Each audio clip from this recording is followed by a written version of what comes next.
Okay, so we want to close it at this point, but if you feel you have a very burning issue, just one burning issue. Yeah, this is a copy by, if you can have the camera, this is done by F4L. If you show this to a young person, a young woman like me, and say go into agriculture, they're going to go into it? Definitely not. I told the World Bank the same thing. If you want to make agriculture attractive, if you want to make it sexy, start by publishing it. Get a young person who's attractive, put them on this picture. I said this in Harare last year to say, can we try to make agriculture sexy? This organization, the UN, the FOA, whoever is involved in the agriculture sector, the advertising, whoever you are, make agriculture sexy.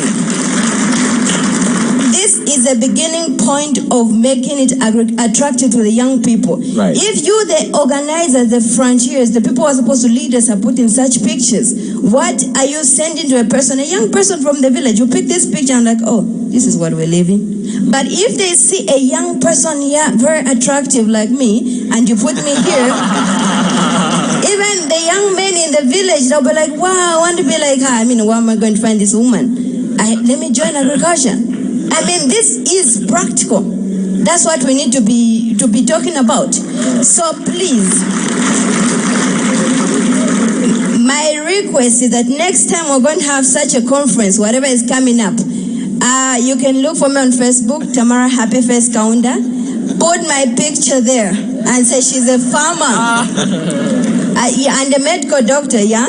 Well, most people, they like to see me, oh, don't look at like she's farming, she's a doctor. No, I want to be called a farmer. Right. Because the problem we have in Africa is hunger. We don't need drugs. I work in a hospital, and I can guarantee you 80% of the diseases, why we're losing young people is because of poverty. So why then can't we give them the nutrition they need instead of the drugs? That's my switching from medicine to agriculture. So that's what we should be looking at. Another thing, she's from Singapore, I'm from Zambia. The borrowing rate in Zambia is about 35% to 40%. You can say, yes, I don't have, I don't want to go to the bank or whatever. No, I've tried going there. But why should I to make such a suicidal decision to go and borrow at a 40% rate? It's impossible. I want to go to the government to borrow. They say, no, you need to work for the government for 2 years. But I need the project running. I've got people following me. They need to come to the farm and see what I'm doing. So funding, we're not looking for charity. Like, I was quite offended by the doctor lady who said, no, farming is not a charity. Yes, we're not looking for charity. But if you can give me $10,000 at a rate of maybe 5%, 2%, like the Chinese they come with a lower percentage, and they come and invest here and they beat us. I cannot compete with her even if she came to Zambia, because she borrowed maybe from Singapore at a lower rate. But look at me in Zambia, 40%. That's suicide. Right. So we can talk and talk and talk, but let's create an enabling environment for the African youth. Because we can't have so much vast land, yet we're languishing in poverty. Netherlands cannot export to Africa if they don't feed their own people. Yes, I'm happy the young people are exporting, but why are we leaving our people? Why are they dying? African graves are the richest because we've lost so many young people to poverty and hunger.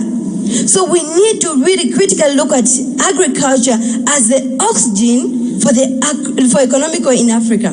We should not be a backbone. I can break my backbone today and I can live on. But if I don't have oxygen, I can't live on. So agriculture should be the oxygen of the economy in Africa. Thank you. What a way to actually powerfully finish this conversation. One, make agriculture sexy in order to attract young people into it. And number two, start seeing agriculture as the oxygen of our economies and not just the backbone of our economies.